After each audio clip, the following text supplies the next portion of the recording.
നമ്മുടെ ഇന്ത്യൻ പ്രധാനമന്ത്രി നരേന്ദ്രമോദിയുടെ അമേരിക്കൻ സന്ദർശന വേളയിൽ ട്രംപ് അവരുടെ F-35 യുദ്ധവിമാനം ഇന്ത്യക്ക് ഓഫർ ചെയ്തിരുന്നു. ഒഫീഷ്യൽ ആയിട്ടുള്ള ഓഫർ അല്ല ഇതെന്നാണ് പുറത്തുവരുന്ന റിപ്പോർട്ടുകൾ. എങ്കിലും F-35 ഇന്ത്യക്ക് നൽകാൻ താല്പര്യമുണ്ട് എന്ന് ട്രംപ് സൂചിപ്പിച്ചിരുന്നു. അതുപോലെ തന്നെ റഷ്യയുടെ സുഖോയ് 57 അതിന്റെ എല്ലാ ട്രാൻസ്ഫർ ഓഫ് ടെക്നോളജിയോടൊപ്പം ഇന്ത്യക്ക് ഓഫർ നൽകിയിട്ടുണ്ട്. റഷ്യ എന്ന് പറയുന്നത് ഇന്ത്യയുടെ പ്രതിരോധ വ്യവസായത്തിലെ ഒരു നല്ല സുഹൃത്തു കൂടിയാണ്. എന്നാൽ റഷ്യയുടെ ഈ സുഖോയ് 57 അമേരിക്കയുടെ F-35 വാങ്ങാൻ ഇന്ത്യ ഇതുവരെയും താല്പര്യം കാണിച്ചിട്ടില്ല. ഈ രണ്ട് യുദ്ധവിമാനങ്ങളും 5ാം തലമുറ യുദ്ധവിമാനങ്ങളുമാണ്. അതുപോലെ തന്നെ നമ്മുടെ ഇന്ത്യയുടെ 5ാം തലമുറ യുദ്ധവിമാന പദ്ധതിയായ AMCA ഇന്ത്യൻ സേനയുടെ ഭാഗമാകണമെങ്കിൽ ഇനിയും വർഷങ്ങൾ കാത്തിരിക്കേണ്ടതായും വരും. പിന്നെ എന്തുകൊണ്ട് ഇന്ത്യ ഇപ്പോൾ അതിന് ബദലായി അമേരിക്കയുടെ F-35നെയോ റഷ്യയുടെ സുഖോയ് 57നെയോ താല്പര്യം കാണിക്കുന്നില്ല? ഇതിനു പിന്നിൽ ഒരു വമ്പൻ രഹസ്യം തന്നെ ഉണ്ട് എന്ന് വേണമെങ്കിൽ പറയാം. ഈ രണ്ട് യുദ്ധവിമാനങ്ങളെക്കാട്ടിലും ഒരു പടി മുന്നിൽ നിൽക്കുന്ന മറ്റൊരു യുദ്ധവിമാനം എത്താൻ പോകുന്നു.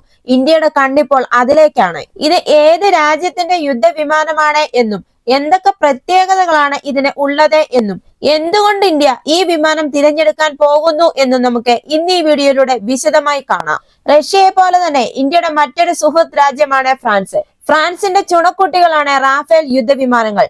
നമ്മുടെ ഇന്ത്യൻ എയർഫോഴ്സിൽ തന്നെ ഫ്രാൻസിന്റെ 38 റാഫേൽ യുദ്ധവിമാനങ്ങളുണ്ട്.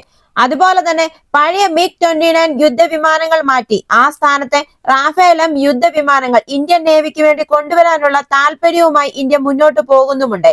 ഏകദേശം 2025 ഏപ്രിൽ അവസാനത്തോടെ ഈ കരാർ അന്തിമമാകാൻ പോകുന്നു. 2028 ആവുമ്പോഴേക്കും റാഫേൽ യുദ്ധവിമാനങ്ങൾ നമ്മുടെ ഇന്ത്യൻ നേവിയുടെ ഭാഗമായി തീരും.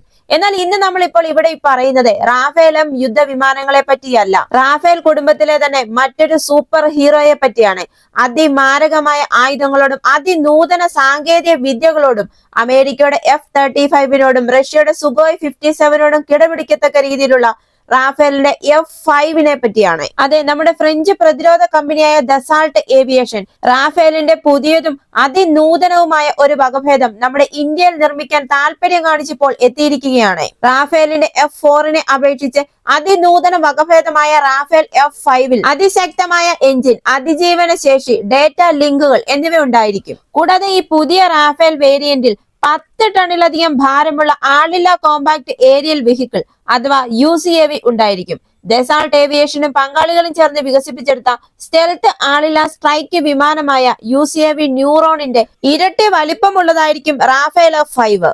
അതുപോലെ തന്നെ ഇതിന്റെ ഏറ്റവും വലിയ പ്രത്യേകത ആണവ ആക്രമണങ്ങളെ ചെറുക്കുന്നതിനും പുതിയ ASN-4G യുദ്ധ സാമഗ്രികൾ വഹിക്കുന്നതിനുമായിട്ടാണ് ഇത് പ്രത്യേകം രൂപകൽപ്പന ചെയ്തിരിക്കുന്നത്. റാഫേൽ F സ്റ്റാൻഡേർഡിൽ സ്ക്രാംജെറ്റ് പ്രവർത്തിപ്പിക്കുന്ന ഹൈപ്പർസോണിക് മിസൈലുകൾ ഉണ്ടായിരിക്കും. ഇത് ആക്രമണശേഷി വർദ്ധിപ്പിക്കും. ഫയർ പവർ ഇല്ലാതെ ഒരു യുദ്ധവിമാനവും പൂർണ്ണമാകില്ല.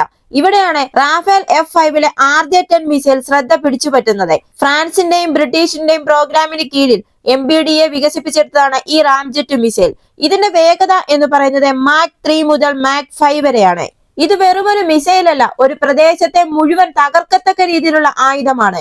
ഉയർന്ന മൂല്യമുള്ള ലക്ഷ്യങ്ങളെ ഇത് തകർക്കുന്നു. കമാൻഡ് ബങ്കറുകൾ, മിസൈൽ ബാറ്ററികളെ പോലുള്ളവ ഇത് ആക്രമിക്കുന്നു. ഇതിനു മുമ്പിൽ നിന്നും രക്ഷപ്പെടുക എന്നുള്ളത് അസാധ്യമാണ്. ഈ അതിമാരകമായ മിസൈൽ ഉപയോഗിച്ച് സജ്ജീകരിച്ചിരിക്കുന്ന റാഫേൽ F-5 ശത്രുക്കൾക്ക് ഒരു പേടി സ്വപ്നം തന്നെയായിരിക്കും. റഷ്യയുടെ പ്രതിരോധ സംവിധാനമായ S-400നെയും ചൈനയുടെ HQ-9നെയും തകർക്കാൻ RJ-10 ഉപയോഗിച്ച് സജ്ജീകരിച്ച റാഫേൽ F-5ന് സാധിക്കും. അതുപോലെ തന്നെ Rafale F-5 electronic warfare, electronic യുദ്ധത്തിന്റെ ശക്തി എളുപ്പമാക്കുന്നു. മറ്റൊരു വിധത്തിൽ പറഞ്ഞാൽ ശത്രുക്കളുടെ റഡാറുകളെ ജാം ചെയ്യാൻ ഇതിന് സാധിക്കും. ശത്രുക്കളുടെ റഡാറുകളെ കണ്ടെത്തുന്നതിനും അവരയക്കുന്ന സിഗ്നലുകളെ നഷ്ടപ്പെടുത്തുന്നതിനും ഇത് സാധിക്കും. ഇതുമൂലം ശത്രുക്കൾക്ക് അവരുടെ ആശയവിനിമയം നഷ്ടമാകുന്നു. ആണവ ദൗത്യങ്ങൾക്കുള്ള കണക്ടിവിറ്റി എന്നത് ഈ പുതിയ യുദ്ധവിമാനത്തിന്റെ ഒരു പ്രധാന ഘടകം തന്നെയാണ്. ഇതിനു പുറമെ റഡാർ, സെൻസറുകൾ, പ്രതിരോധ സ്യൂട്ടുകൾ തുടങ്ങിയ മറ്റ് പ്രധാന സംവിധാനങ്ങളും പുതിയ റാഫേൽ വേരിയന്റിൽ ഉണ്ടായിരിക്കും. എല്ലാ സാഹചര്യങ്ങളും ജീവൻ നിലനിർത്തുക എന്നതായിരിക്കും ഈ യുദ്ധവിമാനത്തിന്റെ പ്രാഥമിക ലക്ഷ്യം. അതുപോലെ തന്നെ ഏകദേശം 10 ടൺ ഭാരമുള്ള UCAV ആയിരിക്കും ഇതിലുണ്ടാകുക. അതായത് പരമാവധി 5-6 ടൺ ടേക്ക് ഭാരമുള്ള ഒരു ചെറിയ ഡ്രോൺ ആയിരുന്ന ന്യൂറോൺ UCAVയേക്കാൾ വലുതായിരിക്കും ഇത്. അതേസമയം തന്നെ പുതിയ റാഫേലുള്ള UCAVക്ക് ഏകദേശം 15 മുതൽ 16 ടൺ വരെ ആയുധം വഹിക്കാനുള്ള ശേഷിയും ഉണ്ടായിരിക്കും. ഇങ്ങനെ അതിമാരകമായ ആയുധങ്ങളോടൊപ്പം അതിനൂതന സാങ്കേതിക വിദ്യകളോടൊപ്പം എത്തുന്ന റാഫേൽ F5 എന്ന് പറയുന്നത് വെറും റാഫേൽ F4ന്റെ ഒരു വേരിയന്റ് മാത്രമല്ല, അമേരിക്കയുടെ F-35നോട് നേരിട്ട് മത്സരിക്കാൻ എത്തുന്ന സൂപ്പർ റാഫേൽ ആയിട്ടാണ് ഇതിനെ രൂപകൽപ്പന ചെയ്തിരിക്കുന്നത്. അന്താരാഷ്ട്ര വിപണിയിൽ റാഫേലിനെ മറികടന്ന് ലോഹിഡ് മാർട്ടിൻ F-35 കരാറുകൾ ഒന്നിനു പുറകെ ഒന്നായി പിടിച്ചെടുക്കുമ്പോൾ ഇപ്പോൾ ഫ്രാൻസ് തിരിച്ചടിച്ചിരിക്കുകയാണ്. വെറുമൊരു ഫൈറ്റർ ജെറ്റിനേക്കാൾ ഉപരിയായി സൂപ്പർ റാഫേൽ ഒരു ഫോഴ്സ് മൾട്ടിപ്ലെയർ ആയിട്ടാണ് രൂപകൽപ്പന ചെയ്തിരിക്കുന്നത്. അടുത്ത തലമുറ ഇലക്ട്രോണിക് യുദ്ധശേഷികളോടൊപ്പം, അതായത് ശത്രുക്കളുടെ റഡാറിനെ ഇല്ലാതാക്കുകയും ശത്രു പ്രതിരോധങ്ങളെ തടസ്സപ്പെടുത്താനുള്ള കഴിവുമായും ഇതെത്തുന്നു. അതുപോലെ തന്നെ ശത്രു ഭീഷണികളിൽ നിന്ന് ജെറ്റിനെയും അനുബന്ധ ആസ്തികളെയും സംരക്ഷിക്കുന്ന ഒരു നൂതന സജീവ സംരക്ഷണ സംവിധാനവും ഇതിലുണ്ടാവും. അതുപോലെ തന്നെ വിനാശകരമായ ദീർഘദൂര ആക്രമണ ശേഷി നൽകുന്ന future cruise missile, future anti ship missile എന്നീ പുതിയ നൂതന മിസൈൽ സംവിധാനങ്ങളും ഇതിലുണ്ടാവും. അതുപോലെ തന്നെ നമ്മൾ പറഞ്ഞല്ലോ, അടുത്ത തലമുറ ASN-4G ഹൈപ്പർസോണിക് ന്യൂക്ലിയർ മിസൈൽ വഹിക്കുന്നതിനായിട്ടാണ് ഇത് രൂപകൽപ്പന ചെയ്തിരിക്കുന്നത്. അതുപോലെ തന്നെ ക്ലബ് റാഫേൽ എന്നറിയപ്പെടുന്ന ഒരു വലിയ സംയോജിത യുദ്ധ പോരാട്ട ആവാസ വ്യവസ്ഥയുടെ ഒരു പ്രധാന ഘടകമായും ഈ സൂപ്പർ റാഫേൽ പ്രവർത്തിക്കും. അതായത് യുദ്ധകളത്തിൽ ആധിപത്യം സ്ഥാപിക്കാൻ ഒന്നിലധികം പ്ലാറ്റ്ഫോമുകൾ ഒരുമിച്ച് പ്രവർത്തിക്കുന്ന ഒരു നെറ്റ്വർക്ക് കോമ്പാക്ട് സിസ്റ്റം ആയിരിക്കും ഇത്. അതായത് ഇതൊരു പരമ്പരാഗത യുദ്ധ വിമാനത്തെക്കാൾ വളരെയധികം മുൻപിൽ, ഒരു പടി കൂടി മറ്റൊരു തലത്തിലേക്ക് അത്യാധുനിക AI, നൂതന നെറ്റ്വർക്കിംഗ്, അടുത്ത തലമുറ ആയുധങ്ങൾ എന്നിവ സംയോജിപ്പിച്ച് ഒരൊറ്റ വിനാശകരമായ യുദ്ധതന്ത്രമായി സംയോജിപ്പിക്കുന്ന ഒരു സമ്പൂർണ്ണ വ്യോമ പോരാട്ട സംവിധാനമായിരിക്കും റാഫേൽ F5. അടുത്ത വർഷം വികസനം ആരംഭിച്ച് 2030 പൂർണ്ണ വിന്യാസം ലക്ഷ്യമിടുന്നത് കൊണ്ട് തന്നെ ഇനി അടുത്തത് വരാൻ പോകുന്നത് സൂപ്പർ റാഫേലിന്റെ യുഗമാണ്. ഇവിടെയാണ് മറ്റൊരു ട്വിസ്റ്റ്. റഷ്യയുടെ Su-57നെക്കാട്ടിലും മുമ്പേ തന്നെ ഇന്ത്യക്ക് ഫ്രാൻസിന്റെ റാഫേൽ F5ന്റെ ഓഫർ ലഭിച്ചിരുന്നു. റാഫേൽ F5നോടൊപ്പം തന്നെ RJ-10 മിസൈലും ഇന്ത്യക്ക് വാഗ്ദാനം ചെയ്തിട്ടുണ്ട്. നിലവിൽ ഫ്രഞ്ച് വ്യോമസേന റാഫേൽ F3R പ്രവർത്തിപ്പിക്കുകയും റാഫേൽ F4ലേക്ക് മാറുകയും ചെയ്യുന്നു. എന്നാൽ ഇനി ഭാവി എന്ന് പറയുന്നത് സൂപ്പർ റാഫേലിന്റേതാണ്. ഈ റാഫേൽ F5ന്റെ അസംബ്ലി ലൈൻ ഇന്ത്യയിൽ സ്ഥാപിക്കാനാണ് ഡസാൾട്ട് ഏവിയേഷൻ തീരുമാനിച്ചിരിക്കുന്നത്. 26 റാഫേൽ വാങ്ങുന്നതിനുള്ള കരാറിൽ 2025 ഏപ്രിൽ അവസാനത്തോടെ ഇന്ത്യ ഒപ്പുവെക്കും.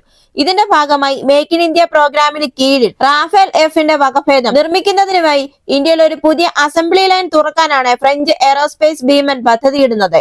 ഇതിനു പുറമെ 2030കളിൽ ഡെലിവറി ചെയ്യുന്നതിനായി ഫ്രാൻസ് 30 റാഫേൽ വിമാനങ്ങളുടെ മറ്റൊരു ബാച്ച് തയ്യാറാക്കിക്കൊണ്ടിരിക്കുകയാണ്.